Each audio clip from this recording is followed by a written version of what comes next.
If you came to my office these days, you might meet Holly. Or you might meet Clifford. Or if you're really lucky, you could see them both together. But this is not a video about cats, except when it is about cats.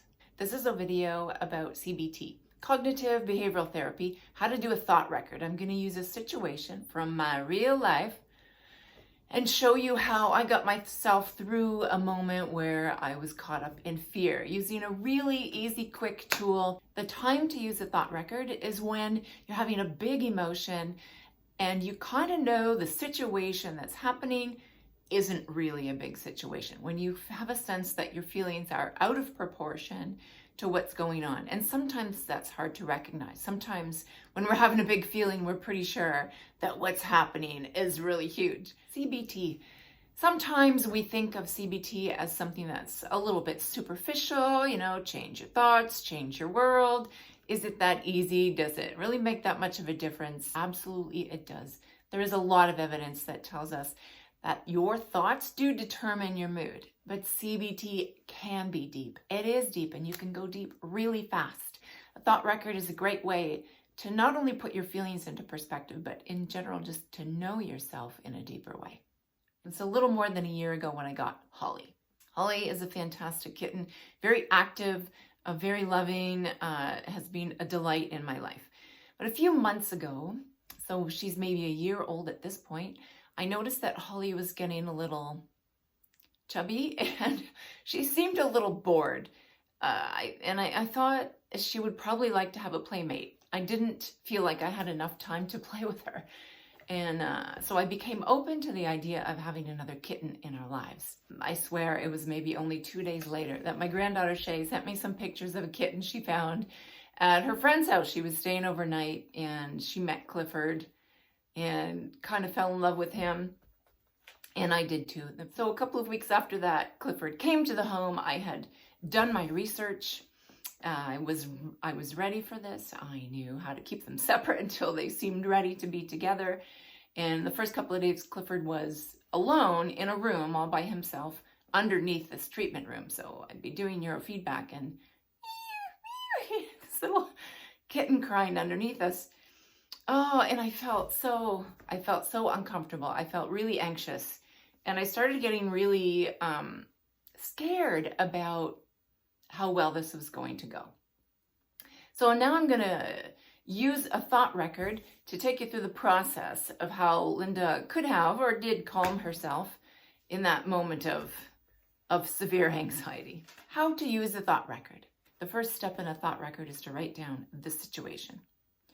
Try and do this accurately, not blowing it out of proportion, but write down only the facts of what is happening. So for me, that was, I'm working and the kitten is mewing underneath me. Step 2, name the emotion. If the first thing that pops into your head in your situation is anger, I encourage you to try and find something that's different from anger. Anger usually covers up other feelings. So for me in this situation, it was fear. I just felt fear. Anxiety. Anxiety is fear. The second part of step number 2 is giving that fear or that emotion a number on a scale of 1 to 100. On a scale of 1 to 100, 1 is nothing and 100 is the most fear I could imagine. How much fear did I feel in that moment? I don't know. It's like, I guess I haven't been ever really, really scared in my life. I'm not sure what would be happening in that moment. I'll give it a 60. We'll go with that. In the third step, you're writing down all the thoughts that were in your mind that were connected to that feeling. So what was going through my mind? The kitten is going to get hurt. The kitten is going to die. Okay, so this is a little bit of backstory here. I have a third cat. I have a very old 19-year-old cat who lives upstairs. She has the upstairs floor. That's her little suite, and she never comes down anymore. And when Holly first came, it was, of course, my dream that the two could be integrated and they could all be on the bed with me at night, both of them. But, oh man, I went so slow and I tried really hard, but after 6 months, I abandoned the process. Because even though I could get them close together if I was holding Holly, the moment that I would let go of her, she would just lunge at the old cat. And I just wasn't willing to put old Patch through that. So I abandoned the process so they don't see each other anymore. They don't come near each other. So I think I already felt like a little bit of I felt some discouragement, and I think I felt like a little bit of a failure when it came to the Patch and Holly situation. So when I think about that, I think I will fail. I will fail. I won't be able to successfully get these cats to integrate. I will be hurt. Oh man, a little story for you. I had another cat, Shaggy. Some of you might remember Shaggy. He was a therapy cat for many years. And I was beside Shaggy in my kitchen once, and there was a dog suddenly on the other side of the screen door, and Shaggy panicked and lunged at my throat, just like it happens in the movies. And I peed all over the floor. I really did. And it was a bit of a trauma moment for me.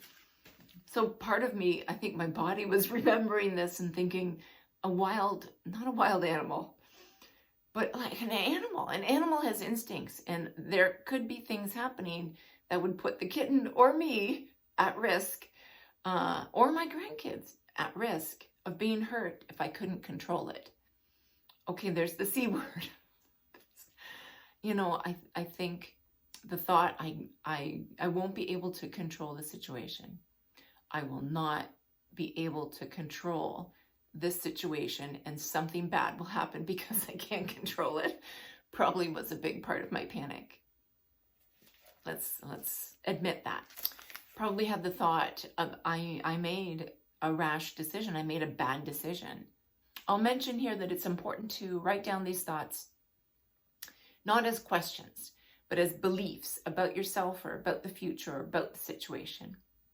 Then what you do is you go through the list of thoughts that you have, and you look for the hot thought. The hot thought is the one that is most deeply, most closely connected to whatever you're feeling. So the way you find the hot thought is you go through those thoughts one at a time, and you imagine that that particular thought is the only thought in your head. You're going through life, and that thought is the only thought you ever have.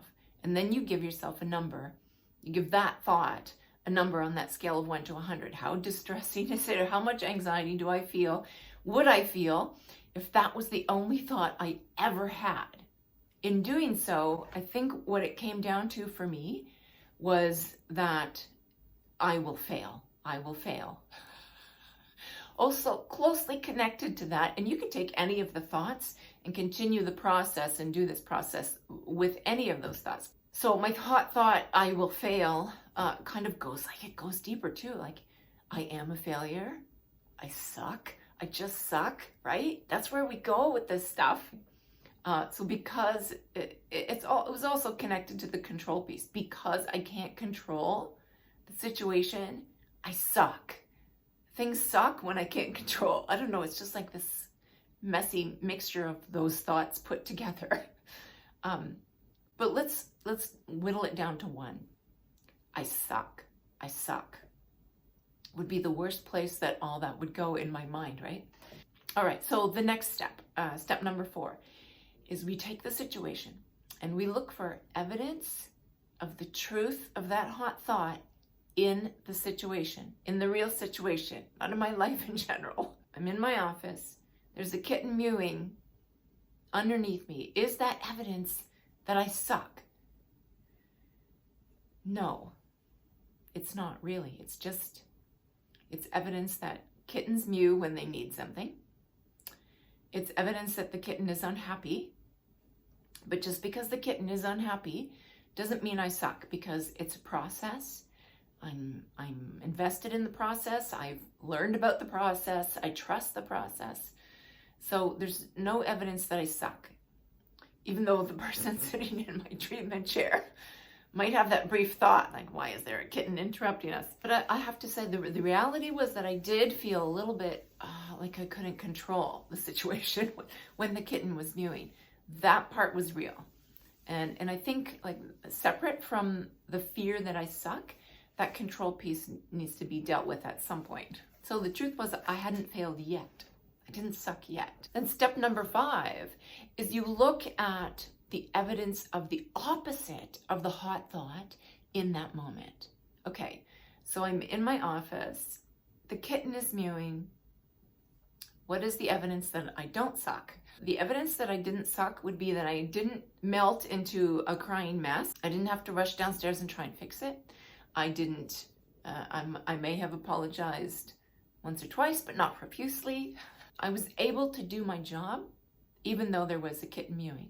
The kitten did not mew constantly, but only intermittently. The evidence that I didn't suck was that I was managing the moment. I was able to manage the moment and stay calm and focus on my job and get through it. Evidence that I didn't suck was that really there were only maybe 2 sessions that were interrupted by mewing. Mostly the cat just slept. Okay, so the next step in a thought record is to take all of that, all that reflecting that we've done about who I am and what was in my brain and what my feelings were and my memories from my past and what created those feelings, where all that stuff came from, and come up with a balanced thought that honors my feeling, my pain, but also uses what I know and trust about myself in the situation to put things in a different perspective.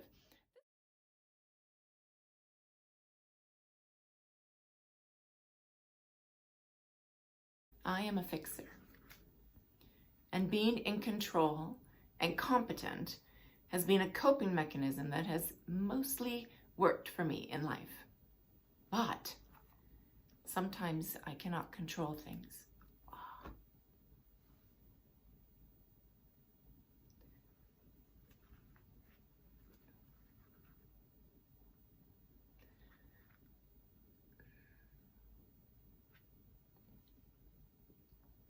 Sometimes I cannot control things. And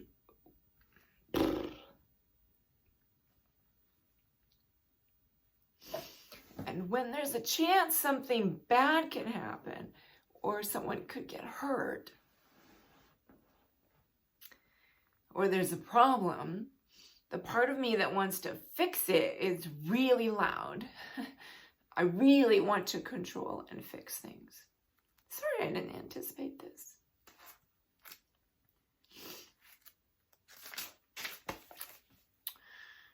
Part of my growth as a human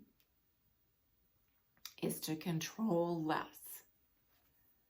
And when I do, I discover that I really can trust others,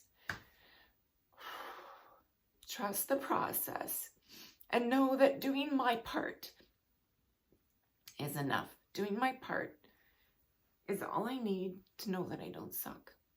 I can trust that the nature of the cats and their needs will be revealed.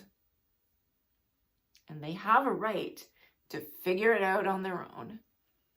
And whatever happens, I will cope. Okay, so the last part of the process is that you read, when you're reading that final statement to yourself, you think, how much fear or how much of that emotion that you originally had do you have when you're reading it? I mean, I felt other things. I didn't feel fear. So 0. So I guess it worked. So that's it. That's a thought record. That's how you calm yourself down. All right, well, so what happened? What happened with the cats, Linda? I'm in kitten heaven.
Let's do a quick recap of all the steps. Step number 1, you write down the situation, what actually happened. Remember, not your interpretation or fears about it.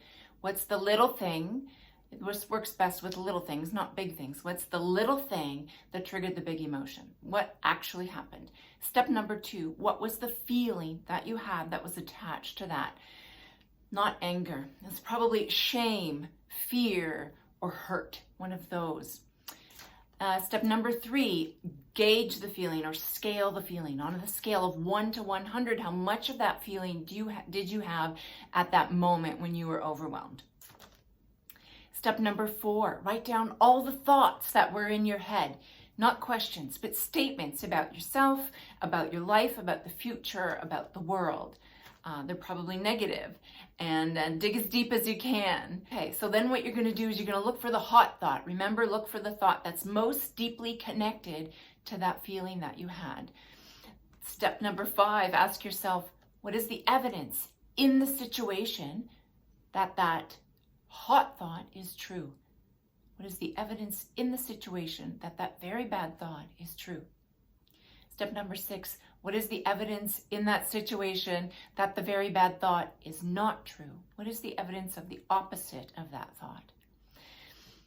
Step number 7 is probably the most difficult. This is the part where you kind of wrap it all together. You're going to use your understanding of yourself and your understanding of your history and how your nervous system responded to that moment that happened for you. So start with, like, if you have something big in your past that set you up, that maybe overwhelmed you with that feeling that you're trying to avoid, with powerlessness, with hurt. This thing happened to me, and I think that the way I coped was I learned to do this. Or I became sensitive to this feeling so that I know, because of what happened, when these little things happen, this is how it affects me. This is what I feel. But then comes the reassuring part. But I know, this is how I know it's a small problem. This is how I know I have the resources to manage it. This is how I know I don't have to use that old style of coping because I have a new style of coping. So you're going to wrap that all up, and that might take some time. Get your therapist to help you work with that. Then you're going to, as you read that statement to yourself, step number 8, as you read that statement to yourself, how much of that same feeling that you initially had do you have? And that's it. I hope you have great practice with the thought records. Bye-bye.